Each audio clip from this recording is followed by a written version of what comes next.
నా వీడియోలు మీకు నచ్చినట్లయితే please like, share, comment, please subscribe.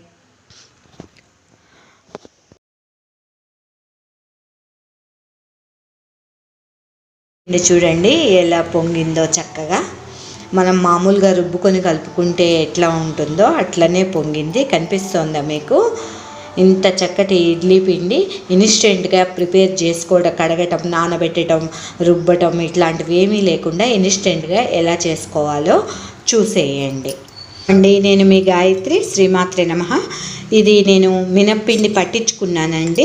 అంటే పొట్టు మినప్పప్పు పట్టించుకున్నాను. రీసెంట్గా ఇడ్లీ, దోశ లాంటి వాటికి, వడ అన్నిటికీ యూజ్ చేసుకోవచ్చని ఇది నేను ఫస్ట్ టైం పట్టిస్తున్నానండి. దోశ పిండి అయితే కలిపి పట్టించేసాను. బంజీగా మీకు వీడియో కూడా పెట్టాను, కావాలంటే ఆ వీడియో లింక్ కూడా పెడతా చూడండి.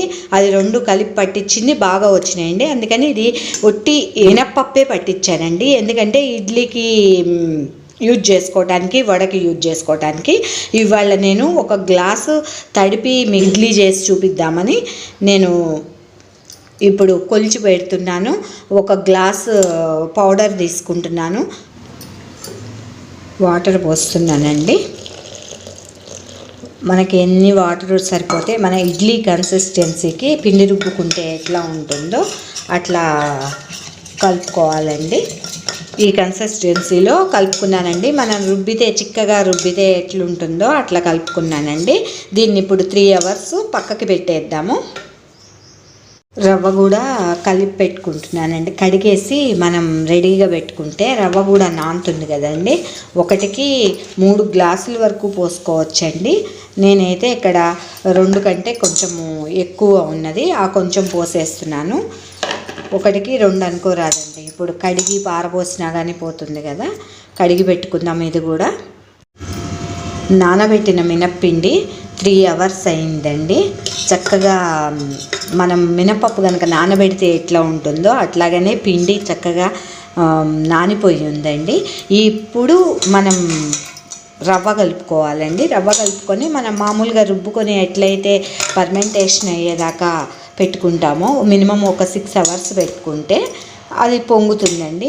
కాకుంటే ఇప్పుడు చలికాలం కాబట్టి కొద్దిగా ఎక్కువ టైం తీసుకునే అవకాశం ఉంటుంది. ఇట్లా పిండేసుకున్న రవ్వని మనం పూర్తిగా దీంట్లో కలిపి పెట్టుకుందామండి.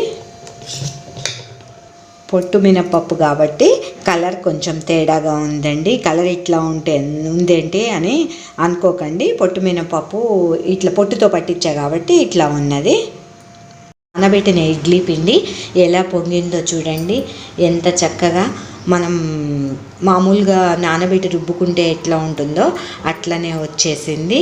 కాబట్టి అందరూ నేను ఇప్పుడు ఎట్లా పట్టించి ఇన్స్టెంట్గా కలిపానో ఆ ప్రొసీజర్లో బిజీగా ఉన్నవాళ్ళు, ఆఫీసులకు వెళ్ళేవాళ్ళు, ఎవరైనా సరే పెద్దవాళ్ళు, చేసుకోలేక రోజు టిఫిన్స్కి ఇబ్బంది పడేవాళ్ళు ఈ పద్ధతిలో ఫాలో అయితే అందరికీ ఈజీగా ఉంటుంది. రోజు టిఫిన్కి ఇబ్బంది లేకుండా చేసుకోవచ్చు.